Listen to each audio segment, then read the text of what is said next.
بسم اللہ الرحمن الرحیم نحمدہ و نصلی علی رسولہ الکریم۔ گزشتہ سے پیوستہ ویڈیو میں نے یہ کہا تھا کہ ہمارے پاس اللہ نے ایسا گودام رکھا ہے جس میں دنیا کی ہماری ضرورت کی ہر چیز موجود ہے، جس میں عزت بھی ہے، دولت بھی ہے، شہرت بھی ہے، پیسہ بھی ہے، ہماری اچھا نام بھی ہے، یعنی جو ہمیں چاہیے وہ اس گودام میں موجود ہے۔ اب ہمیں وہ حاصل کیسے ہوگا اس پر گفتگو کرنی ہے، لیکن یہاں پہلے ایک واقعہ میں مہاتما بدھ کا آپ کے سامنے پیش کرنا چاہتا ہوں۔ مہاتما بدھ جب چلہ کشی، عبادت، ریاضت سے واپس اپنے علاقے آئے، لوگوں نے ان سے پوچھا کہ آپ نے ریاضت میں، چلہ کشی میں کیا حاصل کیا؟ انہوں نے کہا کچھ بھی نہیں۔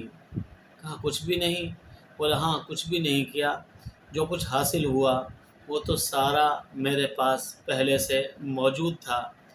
چلہ کشی سے مجھے یہ معلوم ہوا کہ میرے پاس یہ ساری چیزیں موجود ہیں، اور ان چیزوں کو حاصل کیسے کیا جاتا ہے، چلہ کشی سے یہ علم ہوا، ویسے چیزیں ساری میرے پاس موجود تھی۔ تو ہمارے اندر بھی، ہمارے من کے گودام میں بھی اللہ پاک نے ساری چیزیں رکھی ہوئی ہیں۔ اب ہمیں یہ حاصل کیسے ہوں گی جو ہماری ضرورت کی چیز ہیں؟ مثلا ہمیں پیسہ چاہیے، ہمیں گاڑی چاہیے، ہمیں عزت چاہیے، ہمیں نوکری چاہیے، یا ہمیں کوئی اور دنیا کی چیز چاہیے، وہ ہمیں میسر کیسے ہوگی؟ تو بھائی اس کے لیے تھوڑی سی تفصیل ہے، آپ ہمارے ساتھ رہیں، اس پر انشاءاللہ مختلف موقعوں پر گفتگو کرتا رہوں گا، اور آپ کو بہت بات آسانی سے سمجھ میں آ جائے گی۔ ہمارا جو گودام ہے، اس گودام کو ہم نے کباڑ خانہ بنایا ہوا ہے۔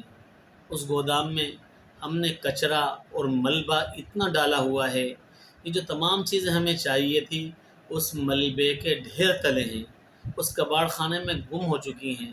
سب سے پہلے تو ہمیں یہ کرنا ہوگا، اپنا جو دماغ کا کباڑ خانہ ہے، جسے ہم نے کچرے کا ڈھیر بنایا ہوا ہے، جہاں ہم نے ملبے تلے ساری چیزیں ڈالی ہوئی ہیں، پہلے تو ہمیں اس کباڑ خانے کو صاف اس گودام کو کباڑ خانے سے صاف کرنا ہوگا، وہاں سے کچرا ہٹانا ہوگا، وہاں سے ملبہ اٹھانا ہوگا۔ جب ہمارا دماغ، جو ہمارا ذہن ہے، وہ ان چیزوں سے صاف ہو جائے گا، تو وہاں اللہ پاک نے جو نعمتیں ہماری ضرورت کی وہاں رکھی ہیں وہ ہمیں نظر آنا شروع ہو جائیں گی۔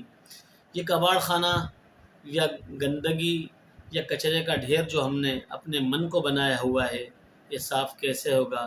اس کے لیے مراقبہ ہے، مجاہدہ ہے، ارتکاز ہے، توجہ ہے، تنہائی، سب سے کٹنا، سب سے ہٹنا ہے۔ اس پر انشاءاللہ ہم گفتگو کرتے رہیں گے کہ اپنے من کو صاف کر یہ چیزیں حاصل کیسے کی جاتی ہیں۔ انشاءاللہ آپ ہمارے ساتھ رہیں گے تو اس پر بہت اچھے موضوعات پر گفتگو رہے گی، اور وہ ساری چیزیں آپ کو میسر اور دستیاب ہو جائیں گی۔ مراقبے کا طریقے وغیرہ بھی ہم آگے بتلائیں گے آپ کو انشاءاللہ۔ اپنے طور پر مراقبہ نہیں کیا جاتا، کسی کی نگرانی میں کیا جاتا ہے۔ تو ہمارے ساتھ رہیے گا، انشاءاللہ آپ کو بہت فائدہ ہوگا۔ آپ کا بھائی حافظ حبیب اللہ، طبیب، سرائے فقیر، میرپور خاص، سندھ۔